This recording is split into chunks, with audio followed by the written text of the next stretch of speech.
know, the best thing about this time of year is the festive food. So we've got an ultimate, no it's not, it's a hot festive flatbread. Sage and onion style chicken mayonnaise with sweet cured bacon and a cranberry and red onion relish in a flatbread. It's supposed to look like that. I love, like, Christmas food. It's just the best. It is. And so far, I've had no sales on eBay. But that's fine. We've got the whole week to sell something. Hopefully we can make a couple of quid. And I've not been to one charity shop yet, and it's 11 o'clock. That looks nothing like the picture. Oh, it does smell good though. The goal for this evening is to get all of these Funko Pops listed. Mainly Fallout, a little bit of Dragon Ball Z, and obviously some Pokemon Quest. But it does no longer fit my collection, therefore it has to go. And actually there's one more thing that I want to do, and it has been bugging me for ages. And it is that piece of wood right there, because this is my access to all of the loft. And every single time I've got a duck under that bloody thing. Hopefully, if I get it out okay-ish, I'll stick it over there, because you do need like these supports in. This is really hard recording at the same time.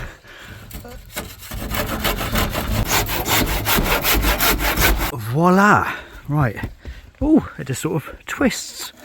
Ah, you bugger.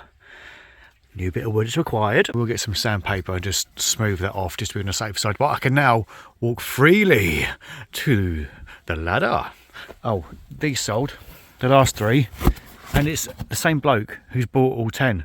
So I don't know if you watch the channel or not, mate, but that is highly appreciated. Blue Eyes White Dragon Backpack Buddy, $14.99 plus the shipping. And then we've sold a board game which is really close. There it is, just down there. It's sold for $12.99 plus the shipping. Will this fit in one of those pink ones?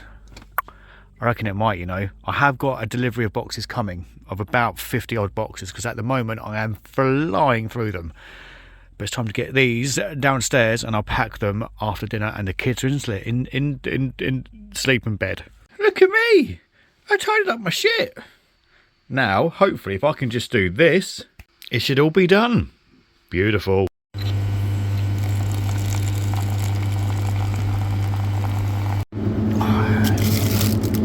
Looks depressing as fuck. Now, do I spend £1.15 and get a grab bag of prawn cocktail, or pay an extra 10 pence and get the biggest bag known to man? Yeah, it's this one. Standard Evian. And these are banging.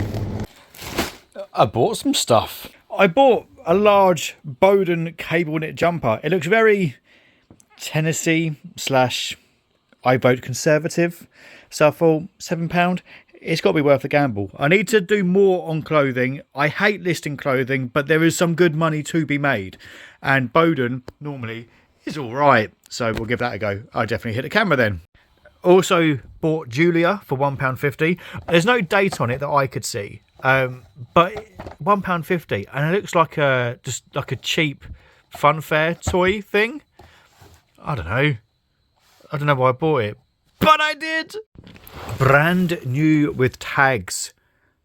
Charles threw it. Like 3 items of clothing, £4.95, and what were the trousers? £5.50. Extortionate. The issue is this. I think this one's my size.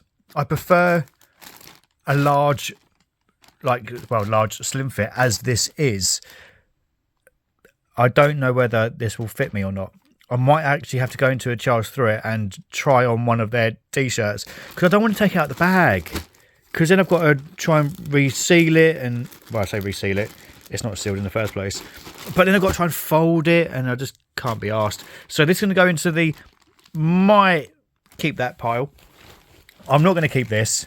It's not my colour. I can't pull it off. It's not bad actually, but yeah, large, £5.50, brand new with tags. This would have been what, 40 quid brand new, which isn't bad.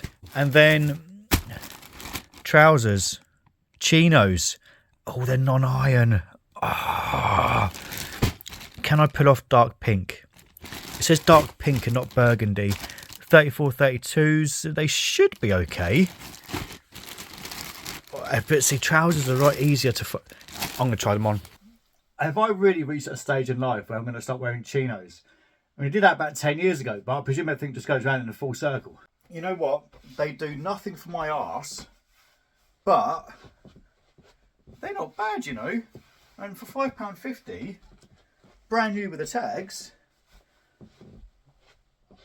I will double check with the wife because I have a horrible dress sense and hers is far better than mine, apparently. But I quite like those. And they're non-iron, which is like the best thing ever. And do you know what's better than them being non-iron? Is they can go in a tumble dryer. Just as like an emergency backup pair of... It's the colour. It's just the colour that's put me off. I don't know if I can pull it off because it's not quite burgundy. It is a dark pink. But looking in the camera, they look to be okay. So I'll wait. I'll do a little parade for the wife later and see what she says. I'm hoping she agrees that they're okay. Although I might well get slated in the comments for them just being absolutely horrendous. But I've got no dress sense. I wear the same 3 pairs of jeans and I literally have 10 pairs of the exact same t-shirts. Pairs of t-shirts? I've got 10 of the exact same t-shirt. So I'm so non-fashionable. Sod it. I think I'm going to try the shirt on. This is going to be such a mistake because trying to get this back in afterwards. Oh, I quite like this. I mean, untucked, that's not half bad. Let's put the trousers back on. There we go. This whole outfit, attire, cost me £11 from the charity shop and everything was brand new with the tags. Admittedly, when I do normally wear long sleeve shirts, which isn't very often, I do normally take them up. But, oh, there's a bobble. No. But yeah, that's £11. Absolute goddamn bargain. I've now got to pay myself back because I paid on the business account, so I have to ping that over later. And just for shits and giggles, let's put on the Tory top. Oh yes, can I have 14 pictures of fucking... Oh shit. Pims! I'm taking a piss. I fucking love Pims. And I did get all of this drafted yesterday. That is 16 Funko Pops ready to go, with the most expensive one actually possibly being that flocked dog meat. I think it's about 50 quid. Right, let's get into the title, shall we? The other day and yesterday, Ian, aka Master of Pieces, have released a video about some comments that were made about him being a part-timer and not earning enough money, blah, blah, blah, blah, blah. He'd be better off getting a job in Lidl, serving ice cream, whatever it may be. And then Ian broke it down as to, well, he has a full-time job and 2 part-time jobs. He's a part-time eBay reseller and he's a part-time YouTube video creator, which is 100% correct. I would put myself in that category as well. Admittedly, at the moment, I'm making far less on social media than I ever have done because I've stopped uploading to the biggest monetized channel that I have. But that is exactly what he is. He has a full-time job. He has a part-time eBay reselling business and he's a part-time influencer. He gets paid from Google.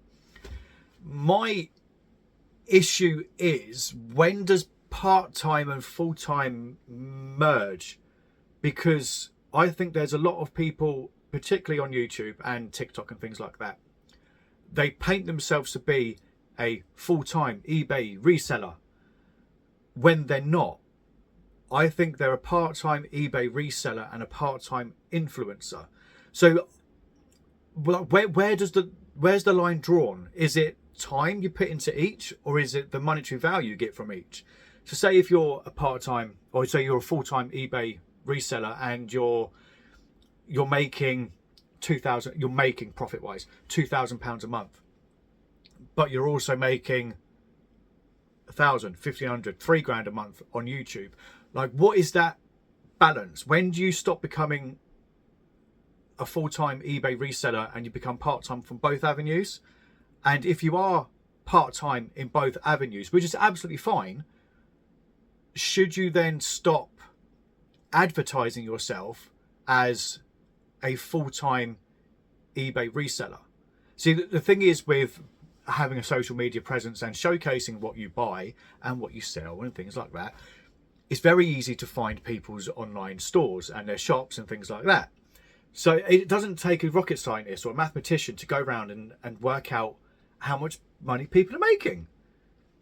And I think there's a lot of people who claim to be a full-time eBay reseller and they would not be able to afford to live their life on their eBay revenue alone. And they're not relying, but being a YouTuber is worth more than they are letting the general public know. I think for those who are in the game, they know.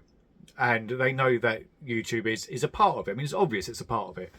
But I don't know. For me, you're still selling an idea of, oh, it's easy. You can just make 50 grand a year selling on eBay. It's so easy. And then they're not practicing what they preach. In reality, they're making 25 grand a year on eBay. And they're making another 25, 30, 35, 40 on YouTube. I know that there are people on eBay who do YouTube, and I know I've seen their numbers. I've been to their lockups. I know what they sell. They make some decent wedge, which is why they go on holiday all the bloody time.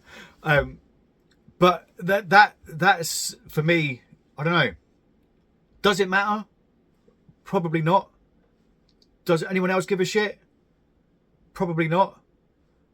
Should we give more of a shit because it's an image that you're portraying which is not real, but it's a whole social media conspiracy, the only show your best sides thing? I don't know. But for me, it's okay to be a part-time eBay reseller, a part-time social media influencer, but just be fucking honest.